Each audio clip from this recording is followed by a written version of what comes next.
because that clarity helps you recognize when there is misalignment. Hey lady, welcome to the Highly Sensitive Woman podcast. Do you struggle with self-doubt, setting boundaries, or feeling overwhelmed? My name is Alyssa, and I'm a highly sensitive woman who spent years trying to fit in, ignoring my own needs, and living in constant fear of disappointing others.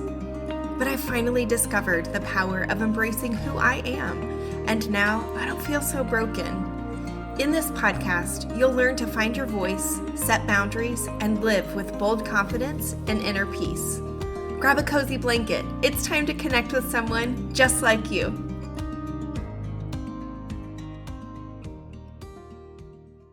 Welcome back to The Highly Sensitive Woman. I am so excited to bring you episode 50.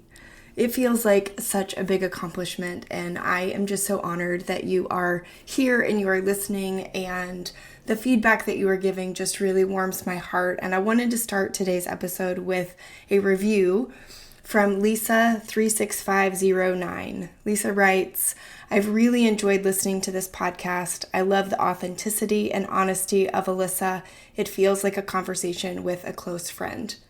Thank you so much. Those words mean the world to me, and it is exactly what I was going for with this podcast, because I know as highly sensitive women, connection is so important to us. And as I read that review and I was kind of reflecting on the previous week, I got to thinking about Valentine's Day, and I know that Valentine's Day can bring a slew of emotions for us at any given time. For me personally, this past Valentine's Day was absolutely lovely, but it hasn't always been that way. There have been times where Valentine's Day was just kind of neutral, and I was just ready for it to be another day and move on. Or there have certainly been seasons where it felt very disappointing or triggering, or I just stayed home and enjoyed some quiet. So whatever Valentine's Day looks like for you in 2026, I just want to kind of normalize there's no right or wrong. Any of those options is totally acceptable, and I give you permission to feel whatever feelings you were feeling around Valentine's Day, because even if you feel like it is this very made-up Hallmark holiday, there's no way to avoid it. It is in your face everywhere you go, every store, every commercial, every advertisement, everything. Valentine's Day is in your face, and so there's no escaping it completely. So whatever emotions it stirred up for you, it's okay. What I want to kind of talk about today, though, is what did the past week and this past Valentine's Day reveal to you about what you want and need in your relationships, whether those are your friendships, your familial relationships, your romantic relationships. What did this holiday of love stir inside of you and reveal that you want and need in those relationships? Because what I really want us to focus on is getting clarity. And it is an evolving thing, and I will share a little bit about how it has evolved for me over the last several years, because it's not something that you just arrive at once and kind of check off the list. It's something that you kind of revisit over and over and over again. And that's exactly what it looked like for me. So in 2019, post-divorce, that I never dreamed in a million years I would find myself, at 40 and starting to date again, I created a list of what I wanted in a romantic partner.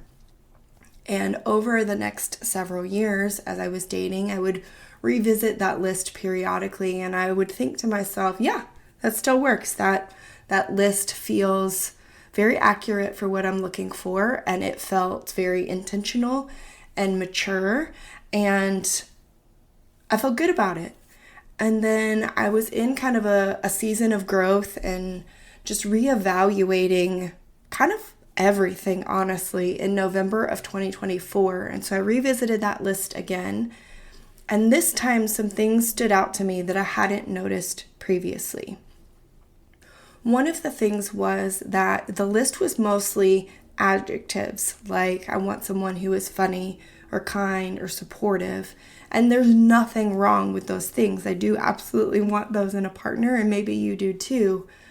But I recognized when I was looking at the list this time that they were kind of subjective and open to interpretation. Funny, for example, my sense of humor and your sense of humor may be very different. And so I realized that I wasn't super clear, that it was a lot more subjective. And so I wasn't really defining the experiences that I wanted to have.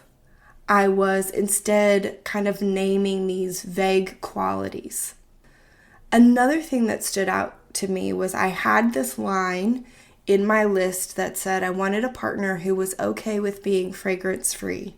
Now, those of you who know me or have been listening for a while know that I'm allergic to fragrances, and so I have to avoid them, and that very much impacts my partner, and my partner needs to live a fragrance-free life.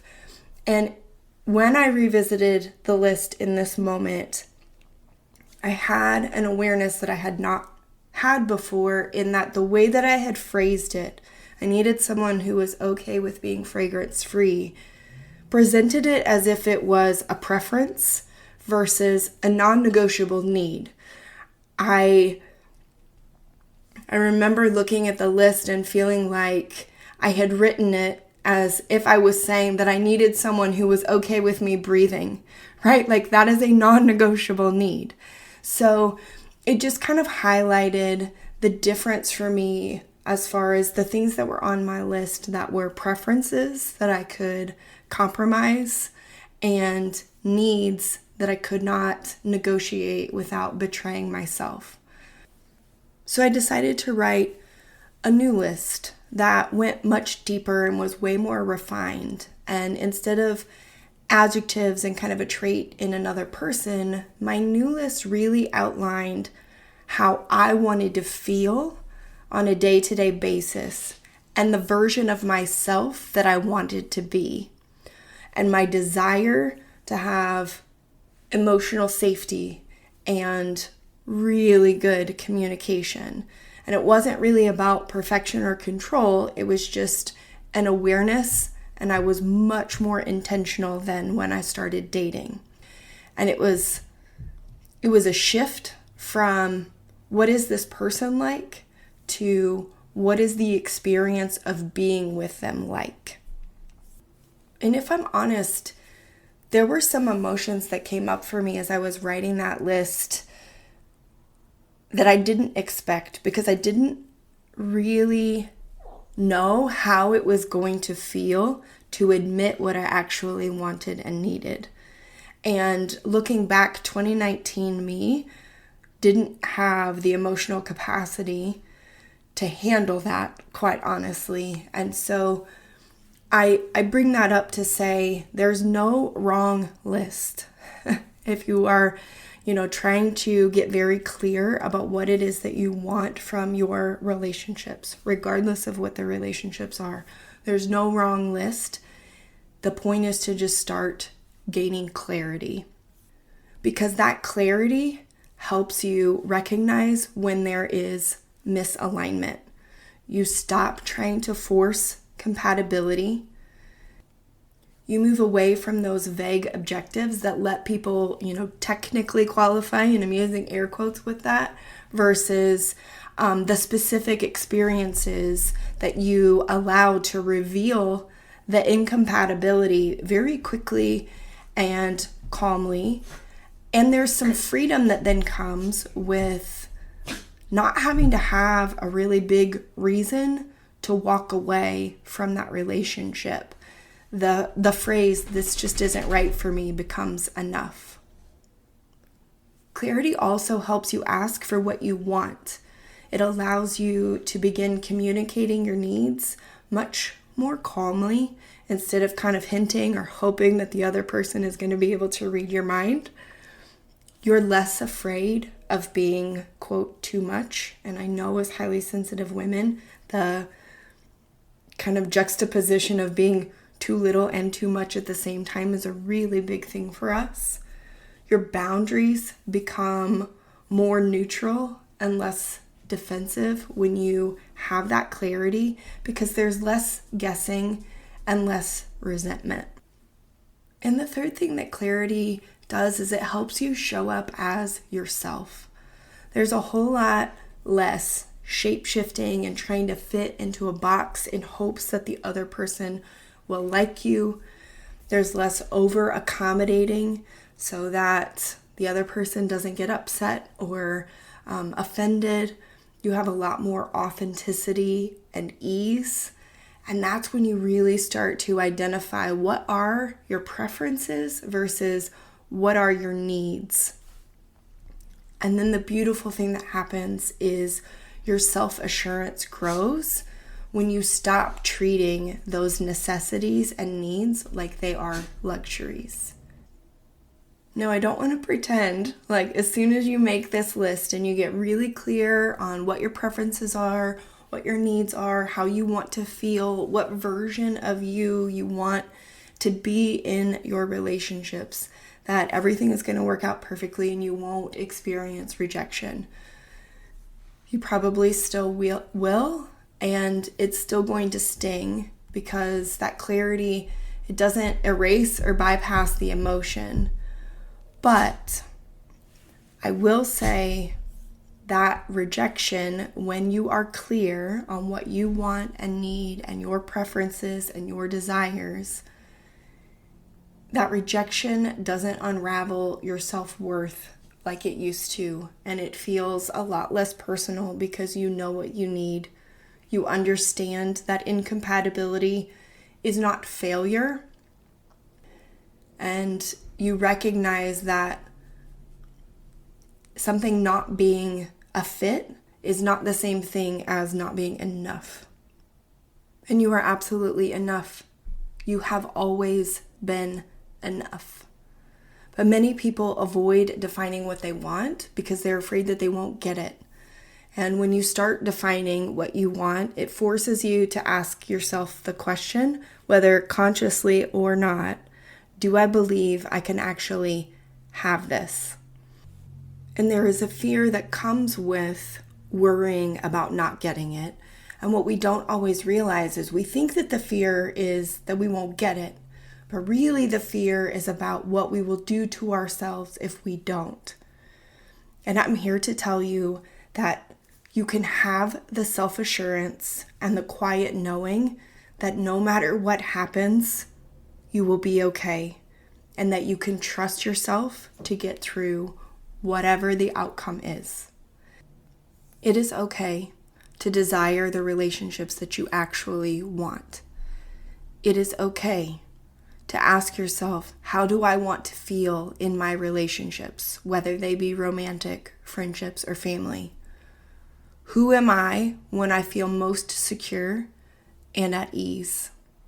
What experiences matter more to me than personality traits? We're always looking for curiosity, not perfection, and just what do these questions and the answers to them reveal about what you want? Because this isn't a checklist for others. It is for you and for self-awareness. So if you're like I was in 2019 and you had never really made a list, start with a list. And if it's a list of adjectives, it's a great place to start. If you've already created a list, maybe it's worth revisiting to see if it is outdated. Because this clarity is not about control. It's about finding alignment and an act of self-kindness, and that you're not being selfish. And that the goal is not to find the perfect relationship. The goal is to know yourself well enough that whatever relationship you're in feels honest and aligned with who you are. You're not asking too much. You're learning how to ask for what actually fits you. Until next time, take care. I hope you enjoyed today's episode. If so, would you take 30 seconds and share it with a friend who may be feeling like she's broken too? I'd love it if you'd leave a quick review for the show on Apple Podcasts. It brings me so much joy to know this podcast is helping you. Now it's time for me to stop talking and go soothe my senses in nature. I'll meet you back here next week for another episode. Take care.